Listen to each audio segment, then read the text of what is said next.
Welcome back to another episode of the Jacksonville Buzz's Buzz on Veterans. I'm Steve Strum with my illustrious counterpart, Colonel Chris Budahas. We have an opportunity to have an interview with an 82nd Airborne guy gone chaplain, Anthony Randall from Vanguard 21. That's correct. I think I got it all right. Most of it, yeah. Well, the rest of it we'll just make up. Thank you guys for your service to our great country. My brother's currently doing it just like that in Fayetteville, North Carolina. That's great. Or brag. So what is a Vanguard 21, and tell us about your life story and service to our great country. Well, I appreciate the opportunity to be on today, and you guys do great work. I just shot a message to Eric Lopez yesterday, a great friend of mine, and said, hey man, I loved your interview. Shout out, Eric. Shout out to Elopes there. But shout out to the producers. We actually look like we know what we're doing. It's great. Yeah. So in a nutshell, went to West Point, graduated, went at the 82nd Airborne Division as a combat arms officer, and got out, went in the corporate world, got called into full-time ministry, went into full-time ministry, came back in the Army as a chaplain, and did my last 15 years in the Army as a chaplain, Special Operations Community, Conventional Army, taught ethics and helped the Army rewrite some ethics and leadership curriculum and doctrine.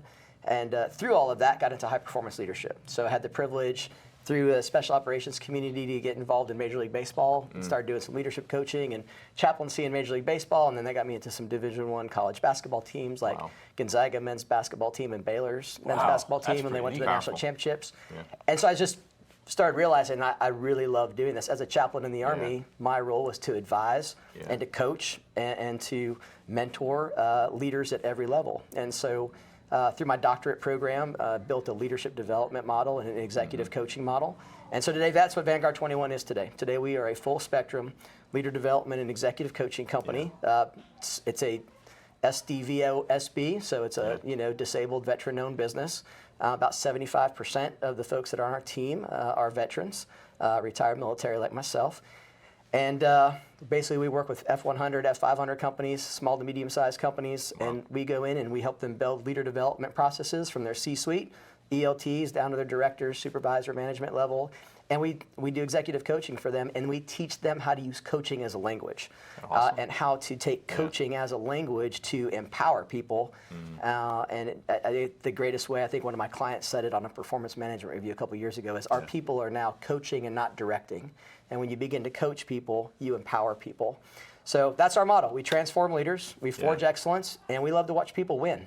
So that's what we do. That's great. That's fantastic. You know, I was thinking as I was listening to you, I think about that D1 basketball talent, right? If you think about that man or woman, they have been their entire life of a certain understanding of their importance in the basketball community, and then they get into college, and sometimes they do have a little diva situation going on.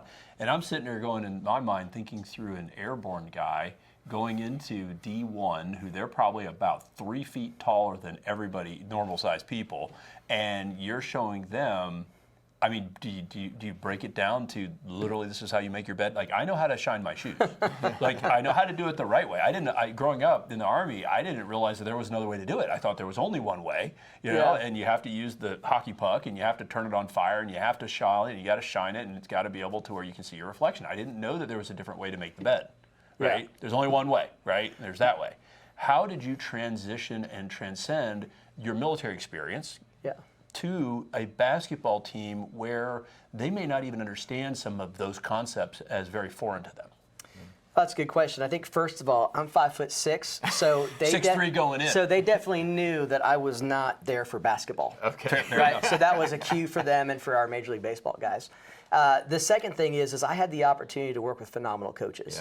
So when I was at the Pirates organization, working with Clint Hurdle and some of the amazing coaches and staff that he had, and then with Gonzaga and Baylor, you have Hall of Fame basketball coaches there with Mark Few and Scott Drew. And so the privilege was to partner with and collaborate with world-class high performers and coaches that understand how important character is and how important these different elements of building talent. And so I think, Steve, the answer is that leadership transcends any marketplace. And what we truly teach is we truly teach transformational leadership, right? And so what we focus on is who you are as a person of character, what virtues, beliefs, and values drive you, understanding your psychology makeup, all those different kinds of things, how you think as a leader, Yeah. So how do you think morally with your true north, your moral compass? How do you think ethically? How do you align with the ethics and the ethos of something bigger than you? Yeah. And then how do you lead? And so we teach emotional intelligence and how do you lead. So really, we have 2 sets of 3 questions. Yeah. Who are you as a trusted person, a character? Yeah. Who are you as an organization that you serve in? And who benefits from you? Wow. And then the other 3 questions are, who are you? How do you think? And how do you lead? That's how we do it. And with those 6 questions, we can facilitate really any leadership development opportunity that's not focused on, hey, Anthony or Vanguard has 12 steps to this or 12 Right. steps to that. It's more about people self-discovering and empowering people to be better leaders. Yeah, it's amazing what you've done with Vanguard 21. I mean, you've grown and you've scaled it, and obviously that's impactful, not just as a business, but impactful to the communities you're serving. Yeah. So, because we got folks across the nation kind of watching this, as you take a look and you give advice to veteranpreneurs, I'll call it the veteranpreneur, yeah. What advice do you have for them? Because if they have a passion and they have a business plan and they got the proper capital, they can put it into action. So how did you do that, or what kind of advice do you have for veteranpreneurs out there? I'm firmly convinced that veterans are probably the best makeup to go into entrepreneurship. We have the essential tools and skills and experiences and ethos to be entrepreneurs. So for folks that want to get into the entrepreneur space as veterans, I'd say go for it. Yeah. Take a step of faith. And you've already mentioned some of the things. Have a business development plan. Do you need some VC or some venture capital? Do you have some investment money on the side that you can put into your own company? But have a plan for sure and a way to do it. Make sure that you have good advisors. We're here in Jacksonville today because we're about to meet with our board of directors this afternoon. Awesome. So I have great mentors and great advisors that help us. Yeah. I don't have an MBA, but we've built a 7-figure company, right? So I highly recommend, if you want to go get an MBA, to go do it. Yeah. Great education. Surround yourself with people way smarter than you. That's what I've done, which doesn't take a whole lot, but I've got some really super smart people surrounded on our team. So what and the last thing I would say is just cover the spread. I think a lot of veterans get sold on, this is how much money you can make with this degree, or this is how much money you should demand. I tell guys, listen, what do you need to cover the spread? Maybe you're retiring, maybe you're getting out with some disability, whatever it is.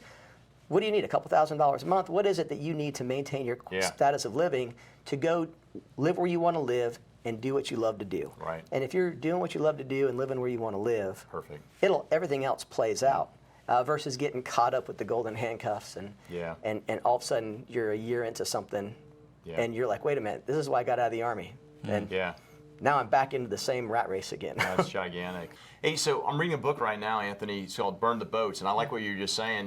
Basically for our veterans out there, believe in yourself. If you have to burn the boats so you have no other exit, then do it. But if you got a passion, put together the plan and move out on your plan, just like we do in the military. Plan, prepare, execute, and then assess. Yeah. Is that about right? Yeah. 100%. Okay. Yeah, I think so.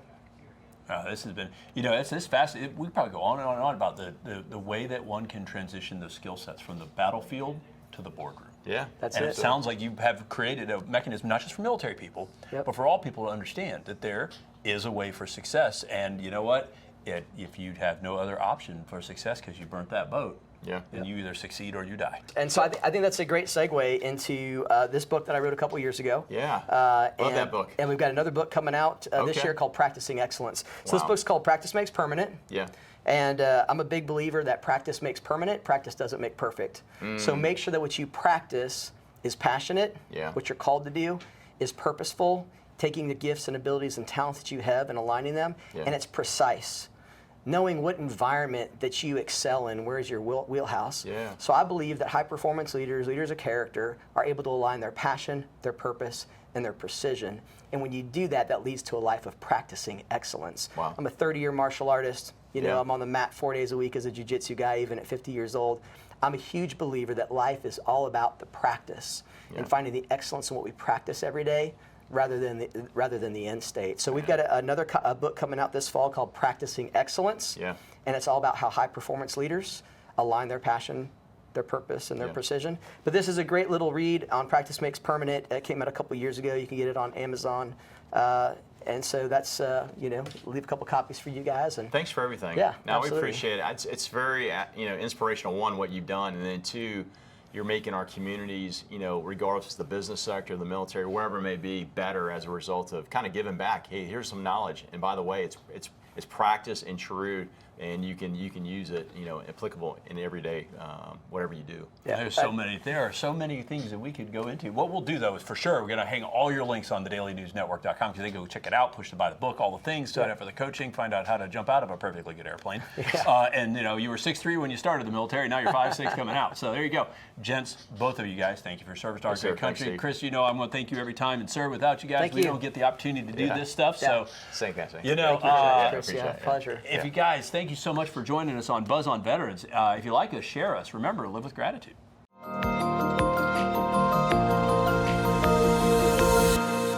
Operation Barnabas is a veterans ministry, started in 2017 with the purpose of helping our veterans that kind of got left behind, and they've struggled with addictions, PTSD, suicidal thoughts, those kind of things, helping them get whole again through one-to-one mentorship.